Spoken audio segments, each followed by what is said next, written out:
Meron po yatang common denominator ang mga tao, maraming may mga problema. Problems can be terrible burdens. Mga problema nakakapagpalungkot, nakakapagpahina, nakakapangpalupaypay. Problems can dash hope, challenge the faith. But problems can also become blessings. Sabi po sa Romans 8:28, everything that happens is a blessing to those who love God and are called according to His purpose. At yan po ang ating pag-aaral ngayon, when problems can become blessings. Kailan ba talaga pwedeng ang mga suliranin natin, mga pabigat at problema ay maging mga pagpapala? Heavenly Father, we thank you for this gathering. We thank you, Lord, that you have given us the freedom to worship you today as King, as God, as Lord of our lives. Patuloy niyo po kaming linisin, Panginoon. Cover us with the blood of Jesus. Make us clean because of the work of Jesus on the cross. Lord, we cover ourselves with the blood of your Son, Jesus, and ask you, bless us, please. Sa amin pong pagtitipon-tipon, kayo pong matanghal, kayong mataas, kayong pumagitna, kayo po ang maging tunay na tagapagsalita. Gamitin niyo lang po ang inyong lingkod na tungtungan na inyong paa. Daluyan na inyong mga salita. Subalit lahat ay magmula po sa inyo. And may your words be our healing, our anointing, our empowerment. Salita niyo po ang maging pampalakas sa amin, pampagaling sa aming mga karamdamang physical at spiritual. At ang inyo pong mga salita, Panginoon, maging liwanag ng aming buhay, maging goal ng aming buhay. At nawa, enable us, Lord, to understand you. In our midst today, O Father, look into our hearts and may you purify our motives. Kayo nakakabatid ng aming mga iniisip at mga binabalak. We frustrate, we destroy all plans and work of evil men and evil spirits against this assembly. And we bring every thought captive to you in the name of your Son, Jesus. So, Father, sit on your throne of power. In the name of Jesus, we reject all work of the devil. And we want you, Holy Spirit, to infill us, empower us, to teach us. Give us the capacity to understand. And then, to exemplify your word to the world. In Jesus' mighty name we pray with thanksgiving. When problems can become blessings. Kaya po siguro matapos ang ating pag-aaral na ito, yung mas marami mga problema, mas blessed uuwi. Problems can become blessings when they teach us about our mortality and limitations. Madalas ang tao, pag walang suliranin, if everything goes well, nagiging mayabang, palalo, akala natin, kaya na natin lahat, kaya na natin kahit sino, kahit ano. Pero pag nagkakaroon ng mga suliranin, muli nakikita natin yung mga bakod na hangganan ng ating magagawa. Hangganan ng ating kakayanin sa buhay. Naaalala natin tayo ay tao. Tayo ay hindi Diyos. At hindi pwedeng maging Diyos-Diyosan. Psalm 22 verses 19 to 21. But you, O Lord, be not far off. O my strength, come quickly to help me. Deliver my life from the sword, my precious life from the power of the dogs. Rescue me from the mouth of the lions. Save me from the horn of the wild oxen. So ano po ang tawag nitong umaawit na ito ng psalm sa Panginoon? Oh, my strength. You are my strength.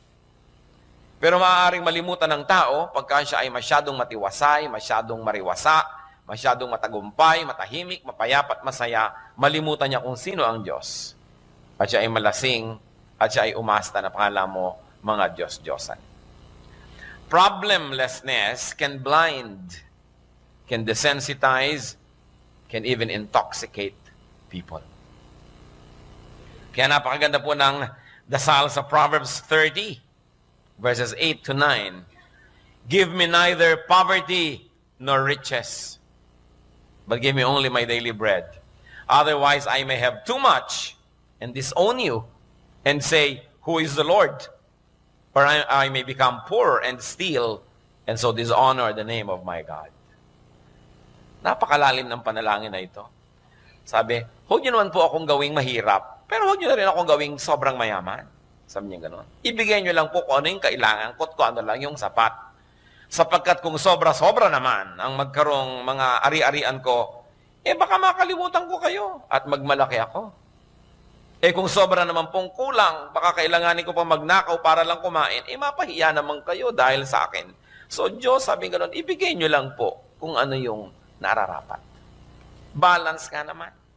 So, alam na alam po nito, nung lumikha ng mga linya na ito, na pag sobra kang mayaman at matagumpay, may tendency ka makalimot. Ganon din naman pag sobrang mahirap, may tendency ka makalimot. Kaya sinasabi po ni Solomon, avoid all extremes. Kapag at mga extremes ay mga mapanganib na mga katayuan. So, problems can become blessings. Kung may problema po kayo, kapatid, at dahil dyan, naalala nyo na ang Diyos lang ang kalakasan at hindi tayo talaga. Naalala natin ang kanyang pangangailangan sa Panginoon. Naalala natin hindi tayo pwedeng magyabang. Yan ay blessing. Sapagkat nagkakaroon ng paalala ang mga nakakalimot. Problems can become blessings when they humble us before God. To humble ourselves, to declare dependence on God, to surrender our will to God is our most correct place. Walang higit pa na mas magiging tumpak na katayuan natin, kundi ang katayuan ng pagpapakumbaba sa harapan ng ating Diyos. At kung kinakailangan dumating ang mga suliranin para lang tayo hilahin muli pabalik sa lupa mula sa ating paglutang at paglipad ng mataas, nakabubuti na nagkakaroon ng suliranin ng tao. Deuteronomy 8:2-3. Remember how the Lord your God led you all the way in the desert, those 40 years, to humble you and to test you in order to know what was in your heart, whether or not you would keep His commands. He humbled you, causing you to hunger, and then feeding you with manna, which neither you nor your fathers had known, to teach you that man does not live on bread alone, but on every word that comes from the mouth of the Lord. Kinakausap po dito ang bayang Israel. Sapagkat ang bayang Israel sobrang naging prosperous, matagumpay, dahil sa kanilang ninuno na si Joseph. Napakataas ang naging posisyon sa Egypt. Kaya sila'y kinupkop sa Ehipto at nailigtas sila sa mga taggutom. At humaba ang panahon, they continued to enjoy favored position in Egyptian society na ipamana sa kanila yung goodwill na yon ng kanilang ninunong si Joseph. Subalit, sila ay inapi ng susunod na dynasty. There was a dynasty that did not honor the commitment of the previous pharaohs to the people of Israel. So they were enslaved. And after a while, the Lord delivered them. And the Lord showed them how mighty He was. Sobra ang naging tagumpay ng mga Israelites. Tumatawid sila sa mga dagat na nahahati. Sila ay nagtatagumpay sa kanilang mga digmaan. Kaya maaaring sila rin nakalimot at maaaring sila ay naging mayabang. Kaya sabi ng Panginoon, minarapat ko na paikot-ikutin kayo ng 40 taon sa disyerto. Alam niyo po yung Exodus, pwedeng lakarin ng 1 linggo lang. Yung mula doon sa Egypt, pupunta kay Israel, mahaba na nga 1 linggo, nalakarin yun eh. Pero inabot sila ng 40 years. Bakit? Pinaikot-ikot-ikot sila ng Diyos. Inubos ang lahat ng mga may edad na lumabas sa Ehipto, hindi pinapasok sa Promised Land.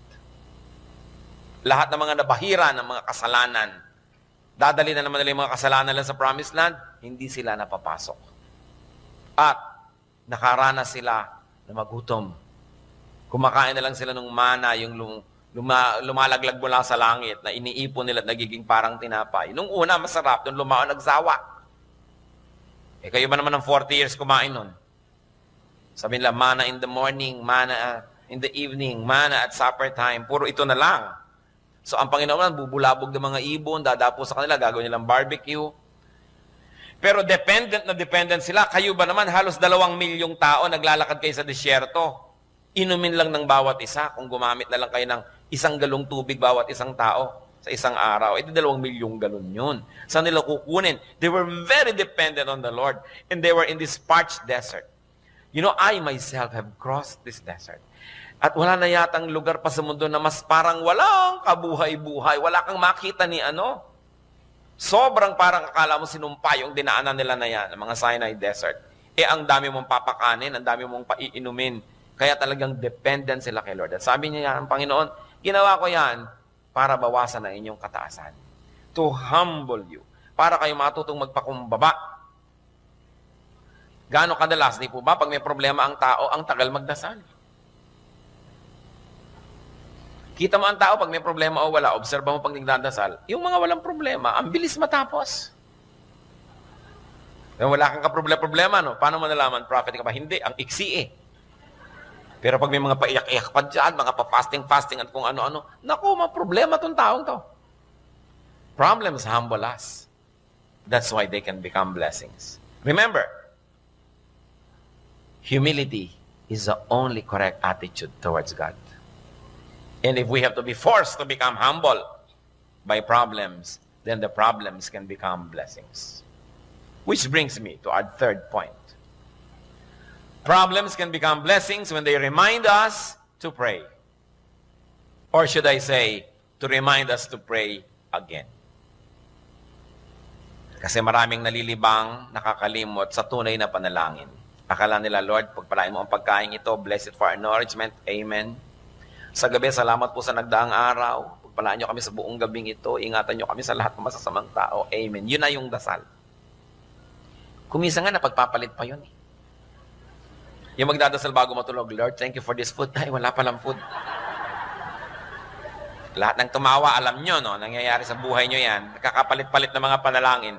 So, kung may suliranin ng tao, naaalala nyo yung power of prayer, kaya nananalangin muli.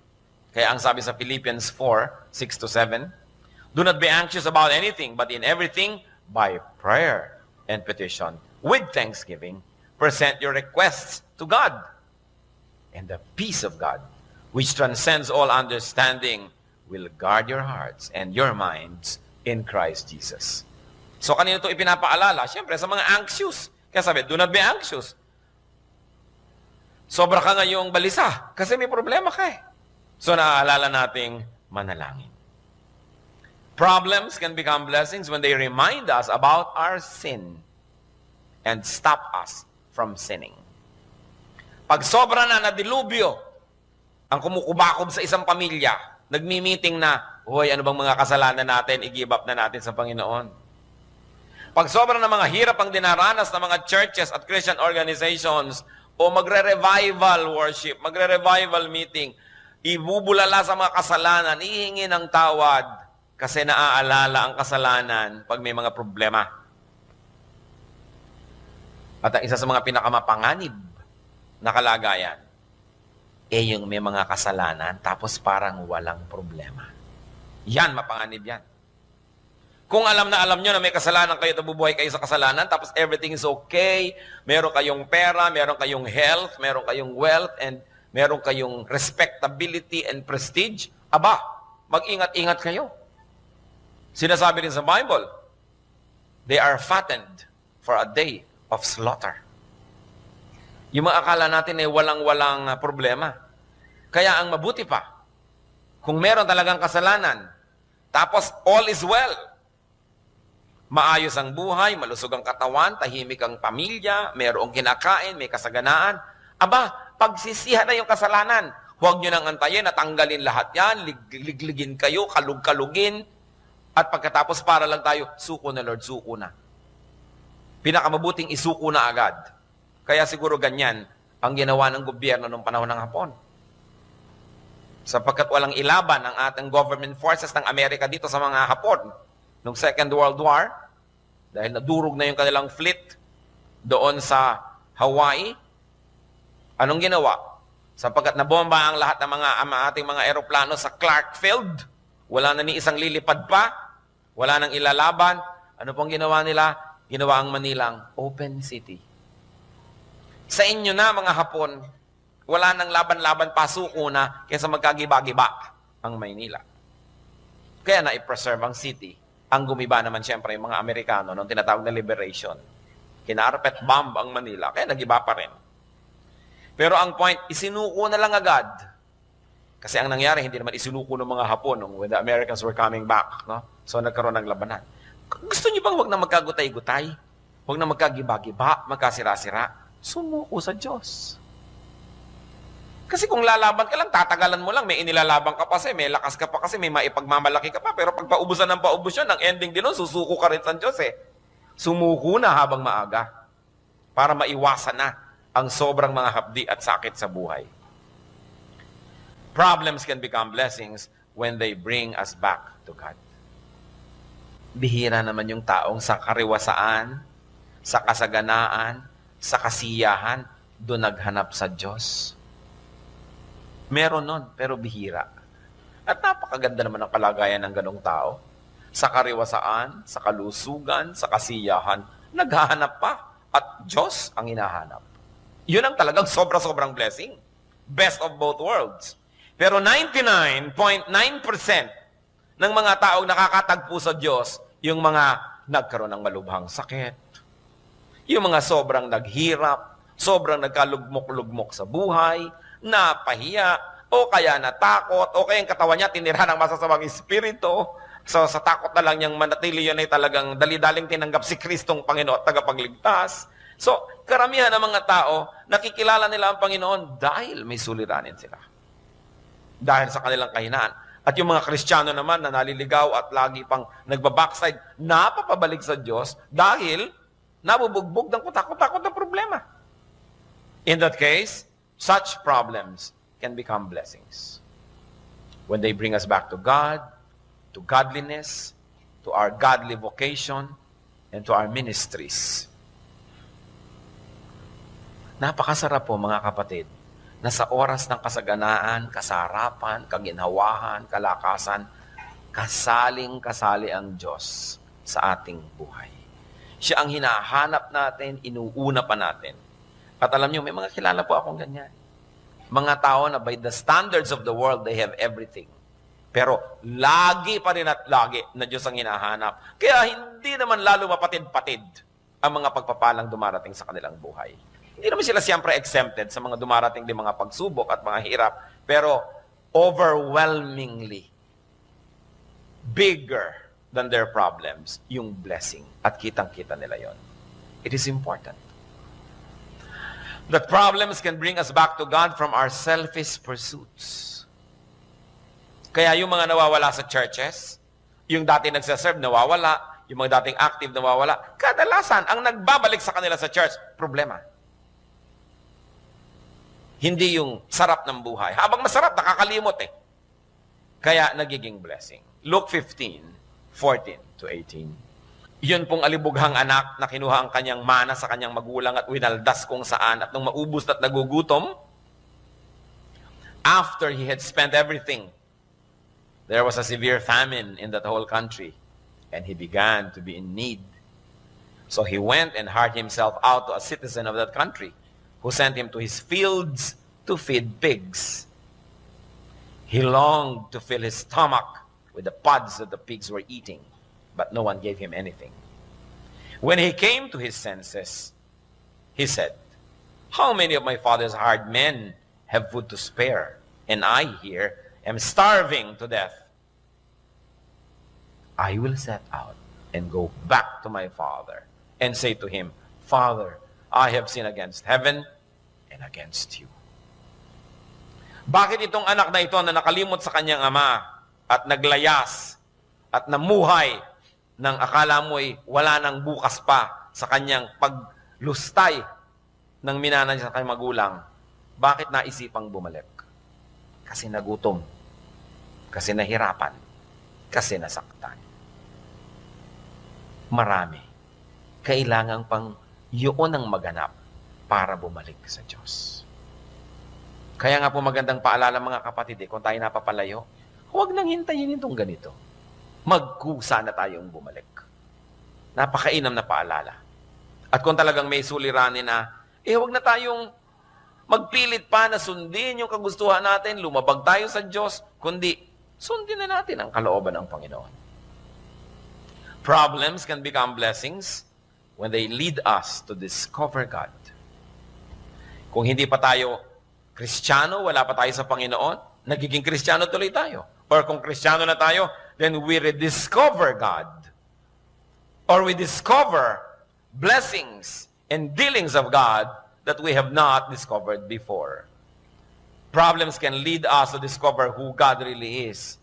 And more than that, who God can really be.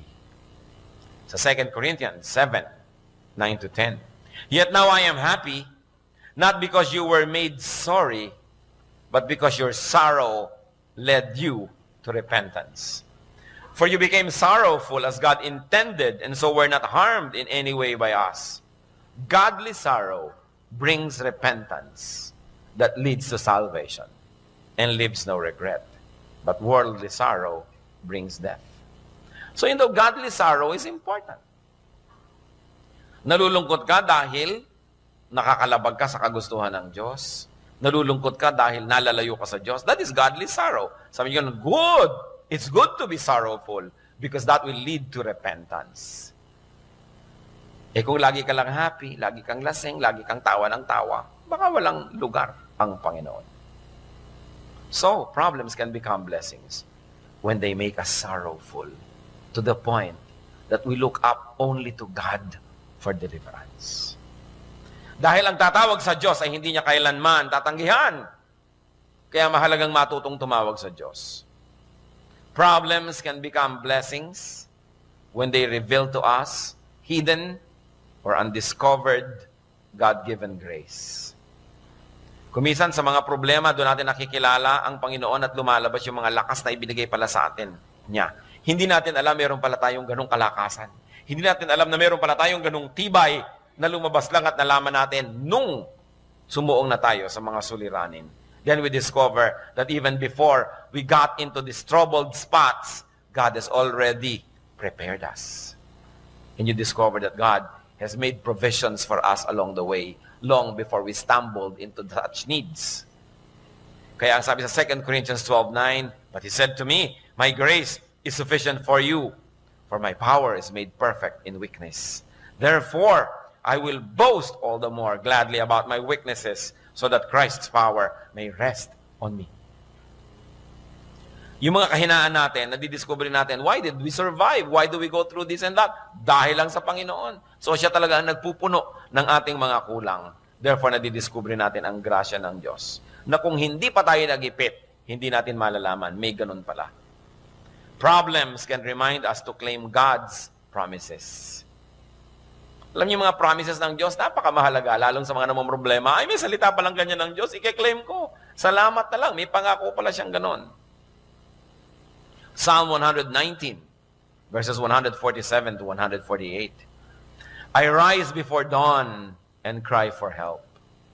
I have put my hope in your word. My eyes stay open through the watches of the night, that I may meditate on your promises.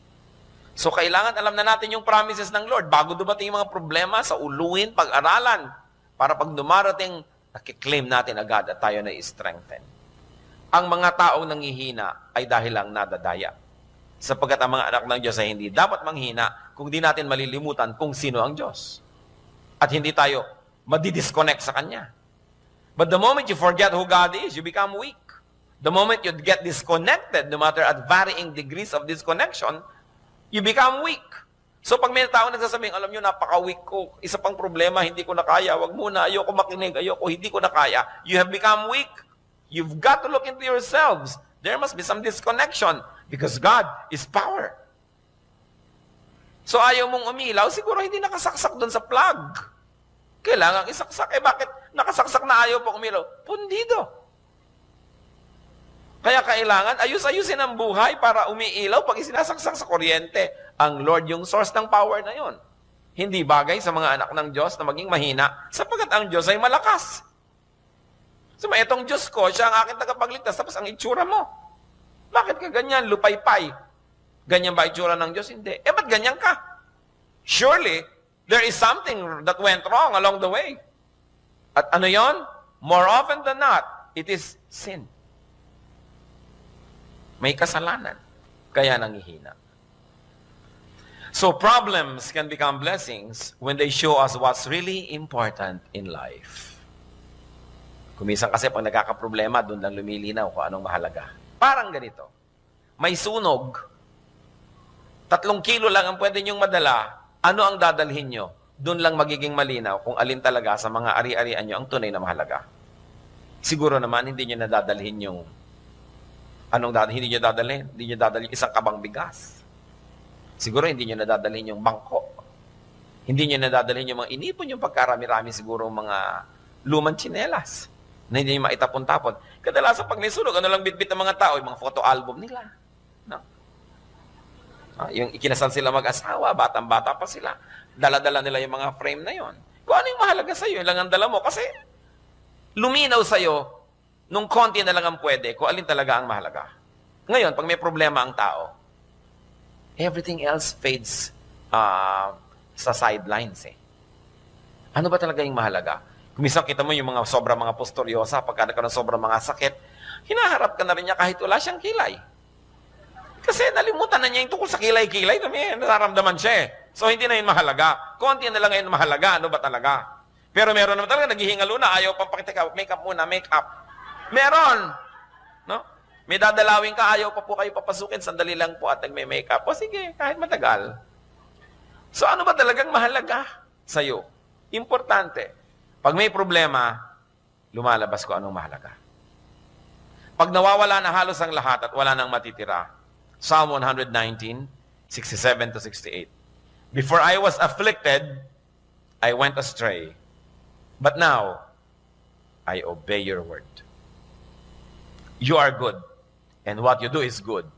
Teach me your decrees. Sabi niya, bago ako nagka-problema, ligaw na ligaw ako. Pero ngayon nagka-problema na ako, alam ko na kung ano importante. I obey your word. Yun ang importante. So when we are saddled and overcome by so much problems, we remember what really matters, and that is obedience to God. So sumusunod tayo ngayon. Nagiging blessing. And problems can become blessings when they reconnect us to people. Kung minsan merong mga kamag-anak, hindi sila nag-uusap, hindi sila nakikita-kita, pero nagkaroon ng malubhang sakit si ganyan, si ganon, may namatay na ganyan, nagkita-kita rin, nag-reconnect kasi may problema eh. Kung ba't naman inantay pa na magka-problema para lang magka-reunion? Sana nauna na nun.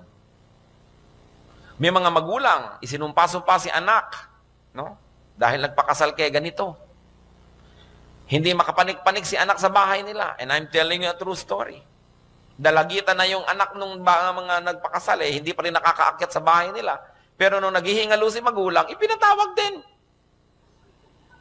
Nagantay pa magka-problema para lang sila mag-reunion. Eh kung nag-aaga ba naman, edi mas marami sanang kasiyahan. Pero at least, nagka-reunion pa rin kasi nagka-problema.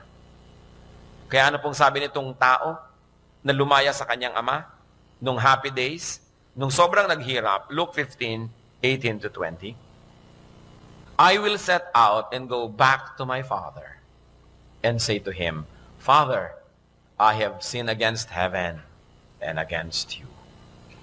I am no longer worthy to be called your son. Make me like one of your hired men. So he got up and went to his father. Kung hindi naubos ang pera, kung hindi naghirap, di maaalala na may kasalanan. Nakabuti kung gayon na siya ay naghirap.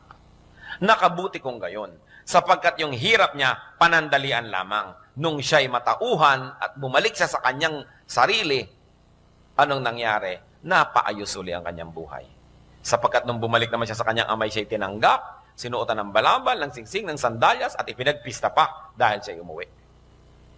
Kailangan pa bang mangyari ito sa ating buhay? When faced with a problem, do not just seek the easy way out. Turn your problems into blessings. How do you do that? By reviewing your relationship with God, with others, and with yourself. By reviewing your uprightness and spirituality. By reviewing your values, your priorities, and philosophy. Then, matutupad yung sinasabi sa Romans 8:28. Everything that happens is a blessing to those who love God and are called according to His purpose. Or whatever version you have, it's the same idea. Ang anumang nangyayari ay nagiging pagpapala sa mga umiibig sa Diyos. And we discover God. Sometimes we rediscover God. His will, His teaching, His love and power. Then you will surely be blessed. At yung solusyon dun sa original na problema, nagiging na lamang na extra benefit. Sapagkat ang tunay na naging benefit, nanumbalik sa Diyos. Malutas man o hindi, yung original problema, yung blessing dumating na. Sapagkat ang mahalaga, laging bumalik ang init ng ating pakikipag-ibigan sa Diyos. Kayo po ba may mga suliranin? Kung may suliranin tayo, hindi dapat magmokmok.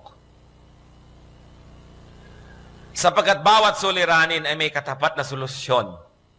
Dahil bawat tanong ay may katapat na sagot. Sabi nga ng matatanda, bawat man pusali ay may katapat na pisngin ng langit. So, kung may problema ka, may solusyon yan. Kaya yan ng Diyos na isolve. Ang tanong ay, dapat bang isolve? Natutunan na ba natin ang dapat matutunan sa suliranin na yan? Sapagkat kung natutunan na natin, hindi naman mahirap sa Diyos na yan ay bigyan na ng kalutasan. Marami mga problema, haba ng haba, tagal ng tagal, kasi hindi natin dinidinig o nagbibingi-bingihan tayo sa itinuturo ng problemang yun. Problema na financial, problema na health or physical, emotional, spiritual, whatever. Maraming problema ang tao. Pero marami doon, siya din ang lumilikha. Para mga problema ng ating bayan, tayo na lang yata ang lumilikha ng mga yon ngayon. No? Wala na ang mga Hapon, ang mga Kastila, ang mga Amerikano. Tayo na ang narito. Bakit ang gulo-gulo ng bayan? Sapagkat tayo na ang lumilikha ng sarili nating gulo. Nawa ang mga kaguluhan, ang mga suliranin, ay magbunsod sa atin na mag-isip-isip. Maghunos dili. Magbalik loob sa Diyos. Magbulay-bulay at suriin kung ano ang ating mga pananagutan at huwag lang tayong manisi ng iba. Hindi maaaring ikay nasa gitna ng isang malaking suliranin na ni kapraso ay wala kang dapat na panagutan, liba na lang ikaw si Job. Pero bihirang-bihira naman yung tulad ni Job na upright. So madalas, hindi naman talaga trial ang nangyayari sa ating buhay, kundi chastisement. At kung napapalo tayo ng Diyos, pag natutunan natin ang leksyon, tigil na ang paluan. Inaalu-alo ka na ngayon, kino-comfort ka na. Dahil ang gusto naman ng Diyos na mamalo man siya, para lang tayo ituwid. Hindi para tayo parusahan habang panahon. Ano po ang inyong mga suliranin? Aming Diyos, kami po ay gustong manahimik sa inyong presensya. Mag-isip-isip. Ano ba ang kalagayan namin sa buhay? Ano ba mga pinoproblema namin? Ano ang mensahin nyo dito? Paano ito magiging blessing? Ituro nyo sa amin, Panginoon, na una, kayo, you are bigger than any of our problems. Ituro mo rin, Lord, na kayo po ang solusyon sa mga suliraning ito. At kayo hindi maramot, hindi mabagal, at hindi bingi. Alam nyo nangyayari sa amin. Subalit, Panginoon, kung niloloob niyong di pa namin makamtan yung mga hinahangad naming mga sagot sa aming mga suliranin, ituro niyo sa amin kung bakit. Turuan niyo kaming manalangin, magpakumbaba, lumapit sa inyo, tumalikod sa kasalanan, maghintay ng inyong sagot, magkaroon ng patience. Ano man sa mga ito, lahat sila ay blessings, O Lord.